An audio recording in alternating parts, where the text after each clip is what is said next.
coincide in the state championship football game and took their dates to the prom together. They'd gone off to college, joined ROTC, and graduated together. They'd entered the Army, traveled off to 3 different parts of the world, then shipped out to Vietnam as greenhorn lieutenants within 3 months of each other. And together they'd gone off on more hunting and camping trips than they could count. This was just Sunday pizza, but together sounded good.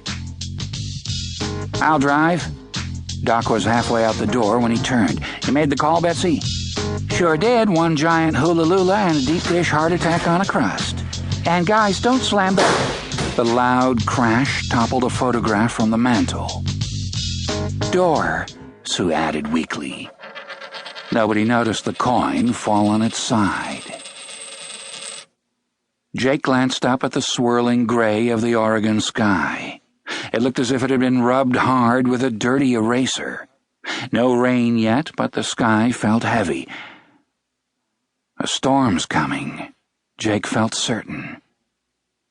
Doc hopped in the driver's seat of his cherry-red Suburban. Jake scooted to the middle. Finney squeezed against Jake to close the passenger side door. "A man's vehicle," Doc said. "Must have been a thrill to drive it this week, huh, Finn? Made you feel like a man, didn't it?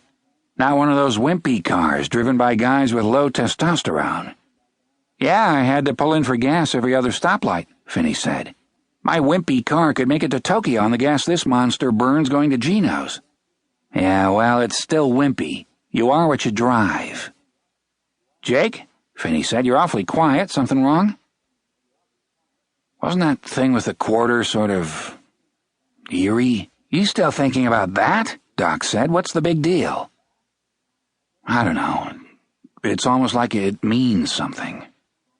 Doc hummed the theme from the Twilight Zone. "Don't get spooky on me, old buddy. Things don't mean something, they just happen. Unless you buy into Finney's way of thinking, that is, which someday you may if you get Alzheimer's. One kook's enough for this threesome, right, Finn?" "Well, Jake, I don't know if the quarter means anything, but I know life does," Finney said. "Things have meaning and purpose. Maybe even a coin toss, who knows?" "Sure, Finn, whatever you say. But I've always found that meaning in life is no substitute for a cold beer with your pizza. Know what I mean, Jake?" Doc slapped him on the thigh and turned suddenly into the 7-Eleven, his tires bouncing off the curb. As Doc hopped out, Jake said, "It's weird, Finney. Why's that quarter bugging me? It's like it's a sign or something." "Maybe it is a sign, Jake. I don't know. Maybe somebody's trying to get through to you again." Jake sighed. "Is this the part where you tell me life is a brief window of opportunity, and today could be my last day here and I should prepare for eternity, or one day I'll stand before God and wish I'd done something different?" Finney broke into his dimple-to-dimple grin. "Well said. Sounds like you don't need to be told. The question is, what will it take to convince you it's true? I'll say one thing for you, Finn. You're as dependable as Big Ben and Oregon rain. You always sing the same tune. I'm just looking forward to the day I hear it sung in one of your columns. Don't hold your breath." Suddenly the driver's side door opened and Doc boomed, "Okay, 6-pack of Coors for me, 3 buds for Jake, and a Shirley Temple for the preacher."